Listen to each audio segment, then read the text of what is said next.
Jesus told a story about a father and his two sons. This story is one of the most profound parables in the Bible, often referred to as the parable of the prodigal son. This story shows us the incredible love of God, a love that is unconditional and ever forgiving. It paints a picture of a father's boundless compassion and mercy. It reminds us that no matter what we do, no matter how far we stray, God is always ready to welcome us back with open arms. His love is unwavering and his forgiveness is infinite. The story starts with a father who has two sons. Each son represents different aspects of our own spiritual journey and relationship with God. The younger son, restless and wanting more, asks for his share of the inheritance. He is eager to explore the world and experience life on his own terms.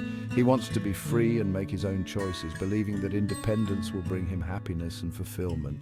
This is like us when we turn away from God. We often think that we can find happiness and satisfaction on our own without His guidance. We think we know better, convinced that our own plans and desires will lead us to true joy.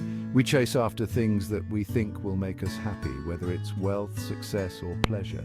But often these pursuits leave us feeling empty and unfulfilled.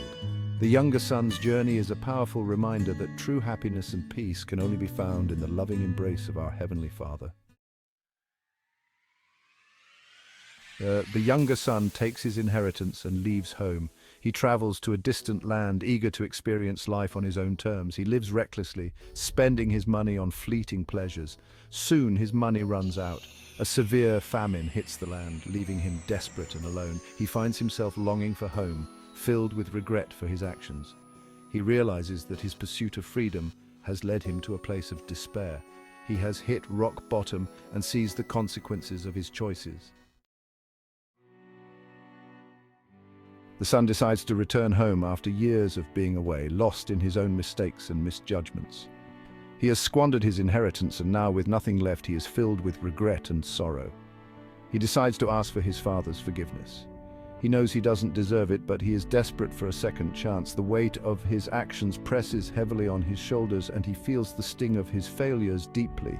He prepares a speech, rehearsing the words over and over again. "I have sinned against heaven and against you. I'm no longer worthy to be called your son. Make me like one of your hired servants." With a heavy heart he arrives home, weary and ashamed. His steps are slow and his head hangs low, burdened by the fear of rejection.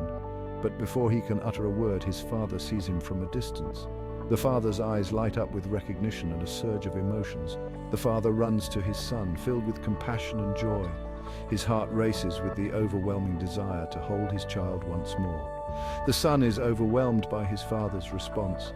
Tears stream down his face as he feels the warmth of his father's embrace.